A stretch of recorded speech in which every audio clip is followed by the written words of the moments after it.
ভট্টাচার্য যে তোপ দেখেছেন কেন্দ্রীয় তদন্তকারী এজেন্সিকে, সেদিকে নজর রাখতে হচ্ছে। কি বলেছেন শ্রমিক ভট্টাচার্য? সিবিআই কি তামাশা করছে? অনেক হয়েছে, কেউ ছোট মাথা নিয়ে আগ্রহী নয়, এই ভাষাতেই কেন্দ্রীয় তদন্তকারী এজেন্সিকে তোপ দেখেছেন বিজেপির রাজ্য সভাপতি। নিয়োগ দুর্নীতি সহ রাজ্যে একাধিক মামলা রয়েছে, যেই মামলার তদন্ত করছে সিবিআই, কিন্তু সেই সব মামলাই কার্যত অসম্পূর্ণ রয়েছে। সিবিআই কি তামাশা করছে? এইভাবেই তোপ দেখেছেন রাজ্য বিজেপি সভাপতি। 12 বার ডাকা হয়েছে, একদিনও যাননি, ঠিক এইভাবেই তোপ দেখেছেন শ্রমিক ভট্টাচার্য। কি বলেছেন বিজেপির রাজ্য সভাপতি, শুনবো। একজনকে 12 বার ডাকা হলো, তাকে তিনি একদিনও হাজিরা দিলেন না। কি করছে সিবিআই? তামাশা করছে? 12 বার সিবিআই নোটিশ পাঠিয়েছে, তারপরেও তিনি দেখা দিলেন না। তো ধীরে ধীরে তো মানুষের মধ্যে ক্ষোভ বাড়ছে।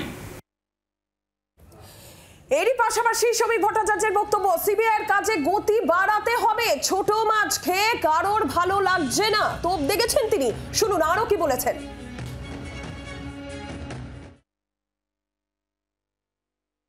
সিবিআইয়ের কাজে গতি বাড়াতে হবে, কারণ ওরা বারবার বলছে মানুষ ছোট মাছ খেয়ে আর ভালো লাগছে না তাদের। অনেক খেয়ে নিয়েছেন ছোট মাছ। ওই কোথা থেকে গিয়ে মানিক ভট্টাচার্য কোথা থেকে বাচ্চাকে কয়েকটাকে ধরবে, 5% 10% এজেন্ট, ওগুলো নিয়ে মানুষের কোনো ইন্টারেস্ট নেই। বড় মাথা কোথায়?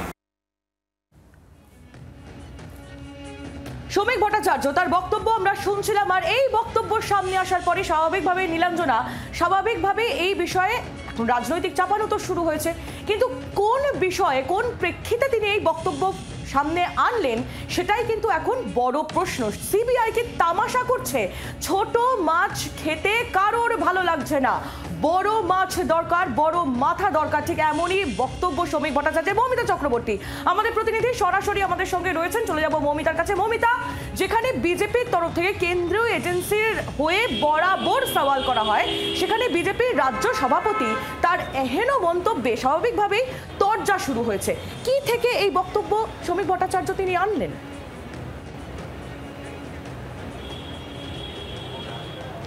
দেখো, শ্রমিক ভট্টাচার্য তিনি রাজনীতিতে দুধে একজন রাজনীতিবিদ হিসেবেই পরিচিত।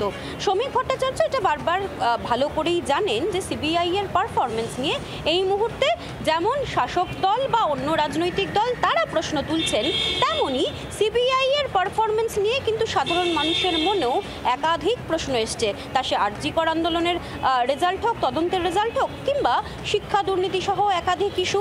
সম্প্রতিকালে সিবিআই এর ইনভেস্টিগেশন পদ্ধতি, তাদের বিভিন্ন বিষয় নিয়ে কিন্তু একাধিক প্রশ্নের জন্ম দিয়েছে। আর সেই জায়গায় কি শ্রমিক ভট্টাচার্য এই কৌশল নিলেন, যেখানে সাধারণ মানুষের পালস বুঝতে পেরে সিবিআই এর ওপর কিছুটা প্রেশার ক্রিয়েট করতে চাইলেন। সিবিআই তামাশা করছে কিনা কোট আনকোট সেই প্রশ্ন তুললেন। আবার এমনটাও কেউ কেউ যুক্তি দিচ্ছেন যে শ্রমিক আসলে কৌশলে এই বিষয়টাতেও দৃষ্টি দিতে চেয়েছে, যেখানে বিজেপি বারবার করে শীর্ষ নেতৃত্ব তৃণমূল কংগ্রেসের তাদের অ্যাটাক করেন, তাদের নিশানায় আনেন। সেখানে সিবিআই এর জালে এখনো পর্যন্ত যারা ধরা পড়েছেন তারা সেই অর্থে বড় মাপের নেতা নন, তারা সেই অর্থে ছোট মাপের নেতা। এবং তার ক্ষেত্রেও সেই ক্ষেত্রেও তদন্তের ফলের যে রেজাল্ট, সেই রেজাল্ট নিয়ে গেরুয়া শিবির যে খুশি নয় পলিটিক্যাল পার্টি হিসেবে, সেটাও তিনি বুঝিয়ে দিয়েছেন। এক ঢিলে দুই পাখি মারার চেষ্টা করলেন শ্রমিক ভট্টাচার্য, সেই প্রশ্ন উঠেছে। তবে সিবিআইকে নিয়ে সরাসরি এরকম জোরালো একেবারে নিশানায় নেওয়া, তামাশা করছেন কিনা সেই প্রশ্ন তোলা, সেটা তো কিন্তু এই মুহূর্তে দাঁড়িয়ে অবশ্যই ইঙ্গিতপূর্ণ, তা বলার অপেক্ষা রাখে না।